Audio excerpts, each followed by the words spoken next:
It is the 20th of April, 420, as it were, and I figured it would be an appropriate time to give you guys some semblance of an album update. As I stated in my previous video, it's coming along very nicely. I'm happy with how it's sounding, and the time that I'm putting in is certainly proving to be worthwhile. There's a number of edits that still have yet to be made, and that will require some intense focus, which I'm thoroughly capable of doing. It's a matter of finding the time to be able to do it. That seems to be what is making the process as long as it is taking so far. That's not to say that it can't be done in a timely fashion, because it's actually coming along quicker than I had originally anticipated, but a change of circumstance has enabled me to procure myself more time to actually dedicate towards my music, and I'm hoping that it will be out sometime this summer. I don't have an exact date yet for two reasons, one of which is the obvious question mark of when will the actual work be done, and the second question is, of course, will I decide to release it with a label or self-release as I have done in the past. And that's contingent upon whether or not I can find a label that's willing to do so, and if not, then I'll just have to go and do it myself. But on that point, there is some rather big news that has to do with that whole notion that I can't really get into just yet. It's kind of something I'm keeping on the down low for now, and it'll all make sense when the time comes for me to expound upon that. But for now, I can tell you that there will be a guest vocalist on one of the tracks, a very prestigious singer from the other side of the world. Just leave it at that. I don't want to give too much away just yet. Let's just say he knocks it out of the park, and it's absolutely amazing. Amazing work. Amazing work. I'm so excited to show you guys this. A couple of close friends and family know what I'm talking about, but the rest of you will soon find out. And it's very exciting. Very exciting. Things are moving ahead at a solid pace in the right direction. And it's a good thing. It's a good thing. It's a lot of time and a lot of effort, but it's paying off, and it's proving to be worth that time.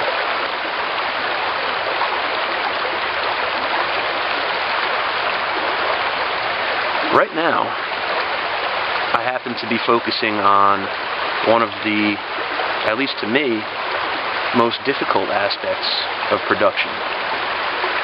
At least in the context of using the very limited amount of equipment that I have at my disposal. And that difficulty lies in the recording of the drums. Now, to some people who have professional drum mic kits, it's maybe not as difficult, or maybe not. Maybe it's even more difficult because you have more things you have to worry about. But for me, I have only 2 microphones. And so, it's a little bit unorthodox. At least my approach is certainly unorthodox, but I know other people have made albums with only 1 microphone on the drums. Hell, half of the 60s was like that. And it certainly lends some of that vintage quality to the sound. But it also poses a challenge in making sure you can get those drums to be balanced, and not only balanced, but have that punch in the kick and snare that is the hallmark of good production. And so, what I have come up with as a workaround of sorts is to layer both the kick drum and the snare drum with an isolated sample of each one. So I would, for instance, hit the snare drum a couple of times in isolation, find the most punchy, well-rounded of those snare hits, take that and then copy it, and then paste that over the actual full drum track of me playing the actual drum track from start to finish, and go through each one of those snare hits and add that supplemental hit on each of those snare hits. So that's, you want to talk about time intensive, man. That's like, it's hypnotic is the right word for it. And then when you drum with the snare, you got to go back and do the same thing with the kick. So you're only halfway home, and you have the all the downbeats down, or upbeats, or whatever the particular song calls for. And yeah, it's a lot of work, but it pays off. As far as I can tell, it certainly makes a world of difference when you compare just the straight drum track to the finished version with all the extra supplemental things added in to really fill it out. And yeah, and so what I do with those two microphones, I'll explain that briefly because people are probably, at least the production people out there who are interested in this kind of thing, might wonder how I actually go about setting up those two microphones. Well, I have a condenser as an overhead, and I kind of center it so it has a little bit of a panoramic angle over the whole set. So it picks up a good amount of the snare, as well as the ride cymbal, hi-hat, toms, and what have you. And then the other microphone is a dynamic, and I have that centered right in front of the kick drum. And so that also picks up some subtle elements of the snare as well, but it's mainly for the kick. And yeah, it's nothing much. It's basically just a backwoods kind of setup, and it works though. It's tried and true. At least works for me. It came out all right on the first album, but this new album is, you'll see an improvement in the drum quality. I will say that. At least in that respect, there's obviously a lot more improvements besides that I've since developed the more I work on my craft. But that's one thing I'm very proud of, because it was quite a challenge doing what I do with limited supplies. So you can expect to hear better drum quality, more punchiness to the snare and kick. I've since did a little more research on the proper way to EQ and compress those elements, and so I think that also will certainly lend a beneficial quality to those components. What else can I talk about? The guitar tracking is coming along great as well. There's a lot of creative riffs and some interesting tones that I did not have on the first album. There's some almost like George Harrison-esque slide guitar in a couple of parts. It's subtle, but it's there. And it definitely gives it that added vintage quality, and it fills out the sound overall. And so those riffs are coming along great. The album as a whole is coming together very strongly. I've finally come up with what I believe to be the strongest track list that I have based on the songs I've been working on. And there is, as it stands now, 9 tracks in total, all of which are very solid, and I can say I'm very proud of. There, of course, was a number of tracks that I had to actually, I don't want to say, get rid of, but I kind of had to take them off of this particular release because it didn't quite fit with the atmosphere and the general flow from start to finish. That doesn't necessarily mean they're not good songs. Actually, some of them I'm kind of sad I had to part with for the time being, because I feel like they're really timely based on some things that are going on in my life right now, and it's cathartic to write those types of things. But as far as the flow on this particular body of work, I have to look beyond my own interpretations of what's important and go with the greater good, which is the release as a work of art in and of itself. And so I think that with the 9 songs that I have now, we have achieved that.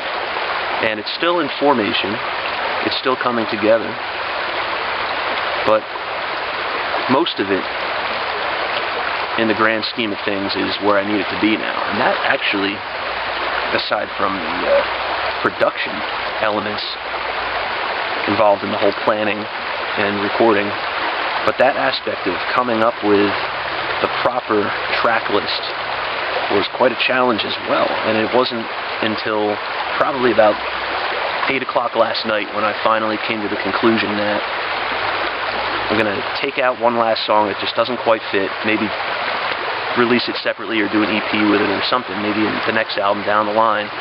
And sad to see it go, but it makes sense because now it actually has more of a flow that was a little bit disjointed before, because there's so many things I want to fit in that wouldn't fit as far as the dynamics and the atmosphere. And that's important because you can certainly shoehorn as many songs as you want on an album and release a double album and whatever, and they might all be good content individually, but from start to finish, the flow might be a little bit too all over the place, and that's not how I want to do things. I've worked like that in the past on previous projects, and I don't know, it is what it is, but it's a learning curve, and you have to develop a sense of discipline to see that part of it, because that's really important. That's what makes an album strong, is not only the songs themselves, but the actual body of work as a whole. It's an art form. It's an art form, really. That has to be taken into account when one is going about the process of recording each individual song. You have to think, how is this going to fit in with the rest of the material? And oftentimes when you are forced to face that question from an artistic standpoint, you'll have to fight with yourself a little bit and get over your ego that just wants you to put as much as you can into this and get as many, content-wise, put as much as you can, because why not? And that's fine if you're going to go that route, but personally I'd rather do it the right way and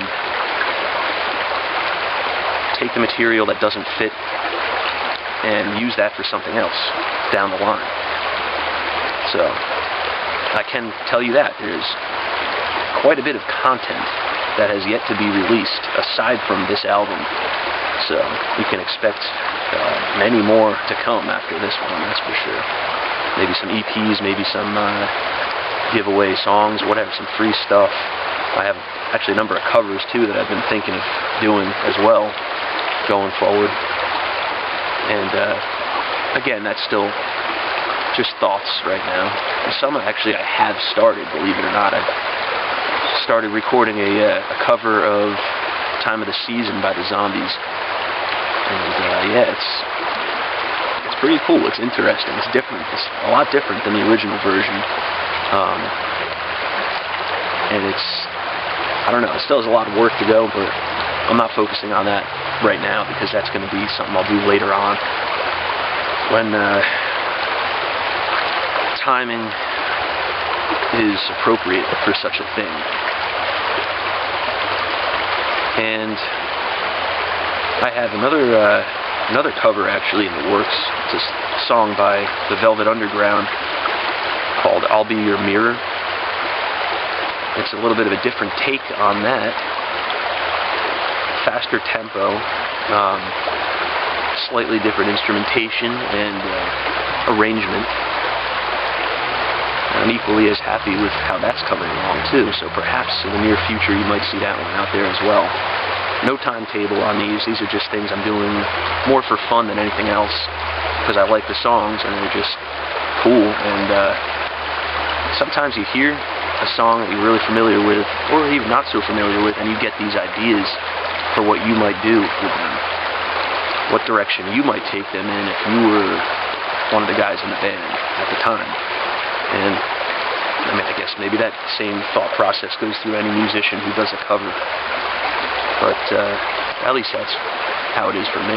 Sometimes I'll have these ideas that pop into my head when I hear something. It's like, oh, how come they didn't add that in? That would be so cool. Or like, how come they didn't throw in this harmony over that one part there? Let's check this out. Quick interjection. Birds are like flipping out here, man. Look at this guy. A friggin' pterodactyl. Yeah. There he goes. There he was. Yeah, the animals, the They love it out here.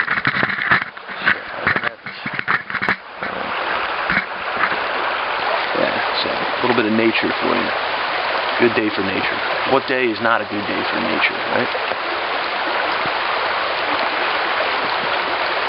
So,